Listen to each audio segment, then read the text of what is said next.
கன்னிராசி என்பவர்களே, கன்னிராசியை பொறுத்த வரைக்கும் ஒரு மகத்தான ராசி அப்படின்னு சொல்லலாம். எதிர்பாலினத்தவருக்கு ஈர்க்கக்கூடிய ஒரு ராசிகளில் முக்கியமான ராசி இந்த கன்னிராசி. ஆண்களாக இருந்தால் பெண்களை இருக்கும், பெண்களாக இருந்தால் ஆண்களே இருக்கும். கவர்ச்சி அப்படிலாம் கிடையாதுங்க, காதல் அப்படிலாம் கிடையாதுங்க. இதோ ஒரு நல்ல தூவம், ஒன்று அழகுலையாக இருக்கும், இல்லை எங்களோட அறிவு திறன்லையாக இருக்கும், எங்களுடைய ஒரு கேரக்டரிஸ்டிக்ஸ் இவங்களை திரும்பி பார்க்க வைக்கும். ஈஸியாக எங்களோட ஜெல்லாயிடலாம், நண்பர்களாகிடலாம், பழகலாம். அந்த அளவுக்கு ஒரு இனிமையானவர்களாக இருப்பாங்க இந்த கன்னிராசிக்காரர்கள். மிகப்பெரிய ஜாம்பவான்களாக அந்த கன்னிராசிக்காரர்கள் தான். இந்த கன்னிராசிக்காரெல்லாம் பெரிய பெரிய பணக்காரராக இருக்காங்களா அப்படின்னு கேட்டால் அப்படிலாம் கிடையாது. அவங்களுக்கு பிடிச்ச மாதிரி எங்களோட வாழ்க்கையை வாழ்ந்துட்டு இருப்பாங்க. அவங்களுக்கு A to Z அவங்களுக்கு பிடிச்ச மாதிரி வாழ்க்கையை தான் சந்தோஷமாக வாழ்ந்துட்டு இருப்பாங்க.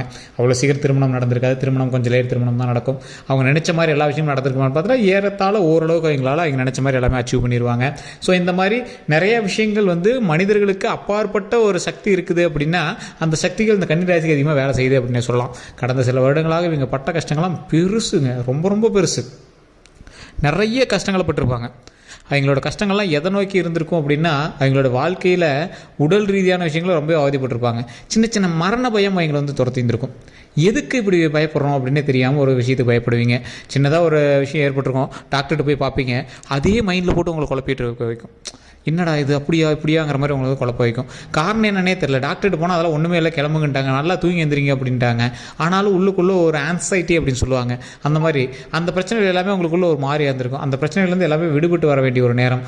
இனி வாழ்க்கையில் சந்தோஷம் மட்டுமே பொங்கி வரக்கூடிய ஒரு காலகட்டமாக வரக்கூடிய காலகட்டங்கள் அமையுதுங்க. கடந்த ஒரு 3 வருடம் நீங்கள் பார்த்துருப்பீங்க. இந்த கடந்த 3 வருடத்தில் மிகப்பெரிய கஷ்டங்களை அனுபவிச்ச ராசிகளில் முக்கியமான ராசி இந்த கன்னிராசி. இந்த கன்னிராசியில் ஒரு முக்கியமான விஷயம் என்ன அப்படின்னா உடல் ரீதியான விஷயத்தில் ரொம்ப பாதிப்பட்டிருப்பீங்க. அதிகபட்சம் கழுத்துலேருந்து இடுப்பு வரைக்கும் உங்களுக்கு நிறைய கஷ்டங்கள் நீங்கள் அனுபவிச்சிருப்பீங்க.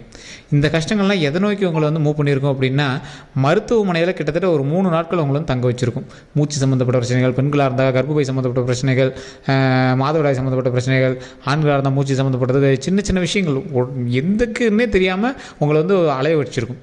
லட்சக்கணக்கில் செலவானவங்களும் கொஞ்சம் அதிகமாகவே இருப்பாங்க இந்த கன்னிராசியில் இருக்குவீங்க. இல்லை சார் அப்படிலாம் ஒன்றும் இல்லை அப்படின்னா வேறு யாராவது ஒருத்தருக்காகவாது நீங்கள் போய் மருத்துவமனையில் 3 நாள் இருக்க வேண்டிய ஒரு காலகட்டம் இருந்திருக்கும். ஸோ இந்த மாதிரி இருக்கிறவங்க ஒரு சிலருக்கு அது நல்லபடியாக திருப்பி விட்ருக்கும் கடவுள். எப்படி அப்படின்னா குழந்தை பேருக்காக நீங்கள் ஹாஸ்பிட்டலுக்கு போயிருப்பீங்க. குழந்தை பிறந்திருக்கும், ரொம்ப நாளாக வெயிட் பண்ணிகிட்டு இருந்து குழந்தை பிறந்திருக்கும், குழந்தைக்காக ரொம்ப காத்திருந்து குழந்தை உங்களுக்கு பிறந்திருக்கும். ஸோ இந்த மாதிரி ஒவ்வொருத்தருக்கு மருத்துவ செலவுகள் அதை சுப செலவாக மாற்றிருக்கும். ஸோ இதையே இன்னொரு விஷயமாக கருதப்படுதுங்க.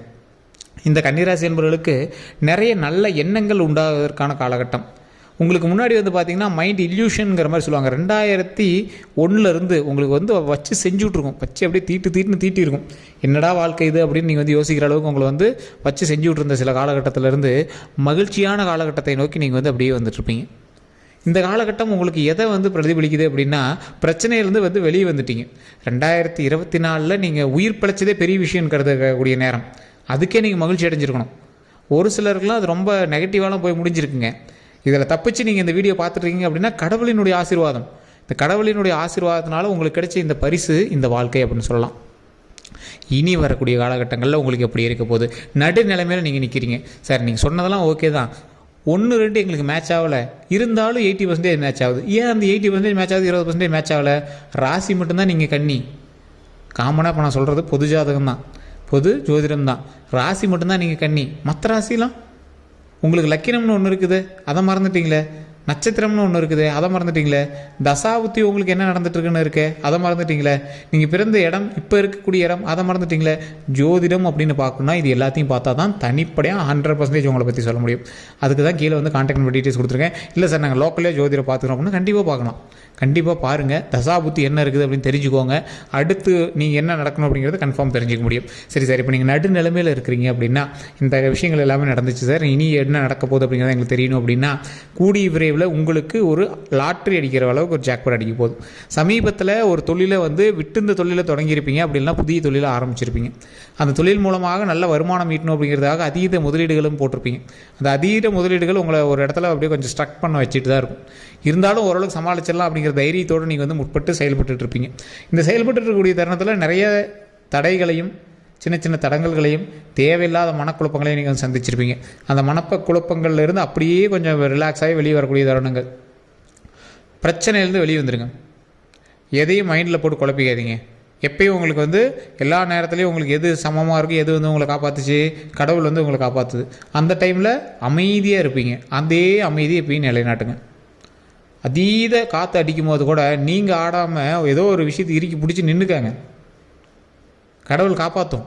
அந்த மாதிரி தான் இந்த கன்னிராசி. இப்போ நீங்கள் அமைதியாக பிடிச்சி நின்றுட்டீங்க அப்படின்னா ஆட்டோமேட்டிக்காக இனி வரக்கூடிய நாட்களை பொக்கிஷமாக கடவுள் கொண்டு வரப்போகிறார். இப்போ நீங்கள் என்ன செய்யணும் அப்படிங்கிறது நான் தெளிவாக சொல்லிடுறேன். இந்த கன்னிராசி அன்பர்கள் தற்போதைய நிலைமையில் துர்க்கை அம்மன் வழிபாடு கட்டாயம் தேவை. உங்களுடைய குலதெய்வ வழிபாடு, நான் இதை சொல்கிறது வந்து நான் ஒரு இஷ்ட தெய்வத்தோட வழிபாடு நான் வந்து சொல்கிறேன்னா, அதுக்கு முன்னாடி எந்த ராசிக்காரராக இருந்தாலும் சரி ஃபஸ்ட்டு எங்கள் குலதெய்வத்தை வழிபட்டுக்கோங்க. ஓகேவா? குலதெய்வ வழிபாடு பண்ணுறீங்க, குலதெய்வ வழிபாடு பண்ண பிறகு துர்க்கை அம்மன் வழிபாடு பண்ணுறீங்க, நெய் விளக்கேற்றி தீபமேற்றி வழிபாடு பண்ணுறீங்க. வீட்டில் வரக்கூடிய ஒவ்வொரு நாட்களையும் மிகப்பெரிய ஒரு பொக்கிஷமான நாட்களாக அமைவதற்கு இந்த நாள்லேருந்து நீங்கள் வந்து ஸ்டெப் எடுங்க. இந்த நாள்லேருந்து ஸ்டெப் எடுங்க. 12 நாட்களுக்கு ஒரு முறை நீங்கள் வந்து நெய் தீபமேற்றி துர்க்கை அம்மன் வழிபாடு பண்ணி பாருங்கள். உங்களுடைய வாழ்க்கையில் என்ன எப்படி வந்து பிரகாசம் அடிக்குதுன்னு பாருங்கள். தடைப்பட்ட காரியங்கள் நிறைவேறும். திருமணம் ஆகாதவர்களுக்கு திருமணம் நடக்கிறதுக்கான வாய்ப்புகள் 90%. குழந்தை பேர் இல்லாதவர்களுக்கு சென்ற வருடமே குழந்தை பிறக்கிறதுக்கான வாய்ப்புகள் அதிகமாக இருந்திருக்கும். இந்த கன்னிராசி என்ன ஒன்றுன்னா, இது உண்மை அப்படின்னா கமெண்ட் செக்ஷனில் பற்றி விடுங்க. கன்னிராசி ஒரே ஒரு ஹைலைட்டு தான், ஃபஸ்ட்டு டைம் எது எடுத்தாலும் தடை பண்ணோம், அப்புறம் ஓகே பண்ணோம். கல்யாணத்துக்கு ஸ்டெப் எடுத்திருப்பீங்க, சின்ன சின்ன பிரச்சனையாக இருக்கும், அப்புறம் ஓகே பண்ணியிருப்பீங்க. குழந்தைக்கு ஸ்டெப் எடுத்திருப்பீங்க, பிறந்திருக்கும். அப்படி இல்லைனா முன்னாடி வந்து ஏதாவது ஒன்று உருவாயிருக்கும், அது கலைஞ்சி மறுபடியும் புதுசாக உருவாயிருக்கும். ஸோ இந்த மாதிரி சின்ன சின்ன தடங்களை ஏற்படுத்தி தான் உங்களுக்கு வந்து செயல்பட்டுருக்கும். ஸோ அதனால் நீங்கள் வந்து எதையும் கவலைப்படாதீங்க, கவலைப்பட்டு தோண்டு விழுந்துடாதீங்க. கன்னிராசி கடவுளோட ஆசீர்வாதம் இருக்குதுங்க. சின்ன சின்ன தடைகள் தான், அந்த தடைகள்னால தான் உங்களுக்கு வந்து தள்ளி போதே தவிர ஒன்றும் பிரச்சனைலாம் இல்லைங்க. அதனால் நீங்கள் கொஞ்சம் பொறுமையாகவே ஹேண்டில் பண்ணுங்கள். ஸோ இப்போ இந்த கன்னிராசிக்கு திருமண வாழ்க்கை பரவாயில்லையாக இருக்குது, குழந்தையினுடைய வாழ்க்கை பரவாயில்லையாக இருக்குது. இப்போ நீங்கள் என்ன பண்ணணும், தொழில் ரீதியாக சின்ன சின்ன இடையூறுகளை வந்து நீங்கள் சந்திச்சிட்டு இருக்கீங்க. அந்த இடையூறுகளும் சரியாகக்கூடிய ஒரு காலகட்டம். அந்த இடையூறுகள் சரியாச்சு அப்படின்னா அதற்கு பிறகு நீங்கள் என்ன பண்ணணும், தொழில் ரீதியாக முன்னேறுவதற்கு துர்க்கை அம்மன் வழிபாடு பண்ணிய பிறகு உங்களுடைய வாழ்க்கையில் மிகப்பெரிய சுபிக்ஷமான நாள் உருவாகிறதுக்கான காலகட்டமாக அமைகிறதுனால நீங்கள் ஸ்டெப் எடுக்கிறதுக்கு முன்னாடி உங்களுடைய முன்னோர்களை வழிபடணும். இந்த சமயம் உங்களுடைய முன்னோர்கள் வழிபட வேண்டிய ஒரு நேரமும் இருக்குது. உங்களுடைய முன்னோர்கள் அப்படின்னு பார்க்கும்போது உங்களுடைய தாய் தந்தையர் தாத்தா பாட்டி அவங்களாம் பார்த்துருப்பீங்க. அவங்களுக்கு முன்னாடி இருக்கீங்களா குலதெய்வத்தில் நீங்கள் வழிபாடு பண்ணிக்கணும். இல்லை சார் எங்களாம் யாருன்னே தெரியாது சார், நான் நேர்லேயே பார்த்ததில்லை சார் அப்படின்னா, இந்த கன்னிராசியை பொறுத்த வரைக்கும் முன்னோர்களினுடைய சின்ன சின்ன சாபங்கள் இருக்கும். நீங்கள் எங்கே போய் ஜோதிடம் பார்த்தாலும் சரி, உங்களோட சாமி கேட்டாலும் சரி, உங்களுக்கு அடிக்கடி சொல்லுவாங்க.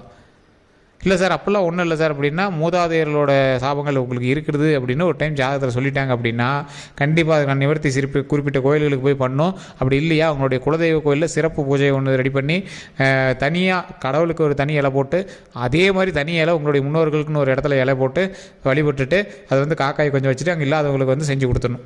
ஒரு ஆண் பெண்ணுக்கு நீங்கள் வந்து எப்படி வழிபடுவீங்களோ அதே மாதிரி நீங்கள் வந்து வழிபாடுகளை கொண்டு வரணும். அதே மாதிரி வழிபாடுகள் நீங்கள் கொண்டு போய் அவங்களுக்கு பண்ணிடணும். என்ன மாதிரி பண்ணணும், ஆண்களாக இருந்தால் ஒரு வேஷ்டி சேலை, ஒரு வேஷ்டி துண்டு, பெண்களாக இருந்தால் ஒரு சீலை, ஒரு ஜாக்கெட் துணி, இதை வச்சு வழிபட்டு மல்லிகைப்பூ அதோடு வச்சு வழிபட்டு, ஸோ அவங்களுக்கு ஒரு உணவை வச்சு யாராவது ஒரு இல்லாதவங்களுக்கு வந்து கொடுத்து அவங்ககிட்ட ஆசீர்வாதம் வாங்கிட்டு கடவுள்கிட்ட வணங்கும் போதே அதுக்கு தகுந்த மாதிரி வணங்கிட்டு இது பண்ணும். இது நிறைய பேருக்கு தெரியறதில்ல. ஸோ தடைப்பட்ட காரியங்கள் நிறைவேறுவதற்கு இது ஒரு முக்கியமான விஷயம். அதே மாதிரி இல்லை சார் அதெல்லாம் சரியாக இருக்குது, ஜாதகத்தெல்லாம் அப்படி எதுவும் சொல்லலை, பரவாயில்லையாக தான் இருக்குது அப்படிங்கிற பட்சத்தில், உங்களுக்கு கன்னிராசிக்காரர்களுக்கு அப்படி இருக்கிற பட்சத்தில் நீங்கள் கோயிலை சுற்றி வரும்போது துர்க்கை அம்மன்லாம் சுற்றி வரீங்க பார்த்தீங்கன்னா, அங்கே தான் நீங்கள் துர்க்கை அம்மன் பார்ப்பீங்க. கோயிலை கருவறை சுற்றி வரும்போது இந்தாண்ட தட்சிணாமூர்த்தின்னு ஒரு சாமி நீங்கள் வந்து பார்ப்பீங்க. தடைகளை நிவர்த்தி பண்ணுவதற்கு தட்சிணாமூர்த்தி வழிபாடு ரொம்ப ரொம்ப முக்கியம். கொண்டக்கடலை வச்சு வியாழக்கிழமைனா படைப்பாங்க, நெய் விளக்கேற்றி தீபம் ஏற்றுவாங்க, பொங்கல் வச்சு படைகள் பண்ணுவாங்க. ஸோ அந்த தட்சிணாமூர்த்திகிட்ட கண்டிப்பாக வழிபடுங்க. மிகப்பெரிய தடை நிவர்த்தி அங்கே ஏற்படும். தட்சிணாமூர்த்தி வழிபாடு பண்ணி தடை நிவர்த்தி ஆகாதவங்களே கிடையாது. குழந்தை பேருக்கெலாம் நிறைய தடங்கள் ஏற்பட்டுருக்கா, தட்சிணாமூர்த்தி வழிபாடு பண்ணுங்க.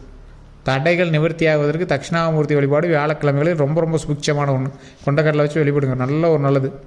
அங்கே இல்லாதவங்கெல்லாம் கொஞ்சம் கொடுங்க, வயிறு நம்புற அளவுக்கு எல்லாம் சாப்பாடு கொடுங்க. அங்கே 2 நெய் விளக்கேற்றி தட்சிணாமூர்த்திகிட்டே கை ஏந்தி அப்படியே தலையை அப்படியே கீழே குமிஞ்ச மாதிரி பணிஞ்சு வணங்கணும் தட்சிணாமூர்த்திகிட்ட. அந்தளவுக்கு ஒரு மிகப்பெரிய சக்தி வாய்ந்தவர் தட்சிணாமூர்த்தி. தடைகளை நிவர்த்தி செய்து துர்க்கையிடம் அருளை பெற்று நீண்ட ஆயுளை பெற்று தான் கருவறைக்குள்ளே போய் வழிபடணும் அப்படிங்கிறதுக்காக அரசர்களே அன்னைய காலகட்டத்தில் ஆகம விதிப்படி கோயில் அமைச்சு வச்சுருக்காங்க. ஸோ அந்தளவுக்கு ஒரு பவர் இருக்கக்கூடிய ஒரு இடம் அந்த கோவில். அந்த கோவிலில் தடைகளை நிவர்த்தி பண்ணுவதற்காகவே இருக்கக்கூடிய ஒரு தட்சிணாமூர்த்தி. உயிர்களுக்கு பாதுகாப்பாகவும் உடலுக்கு பாதுகாப்பாகவும் அமைவதற்காகவே உருவாக்கப்பட்டவர்கள் துர்க்கை அம்மன். துர்க்கை அம்மன் மிகப்பெரிய கடவுள்.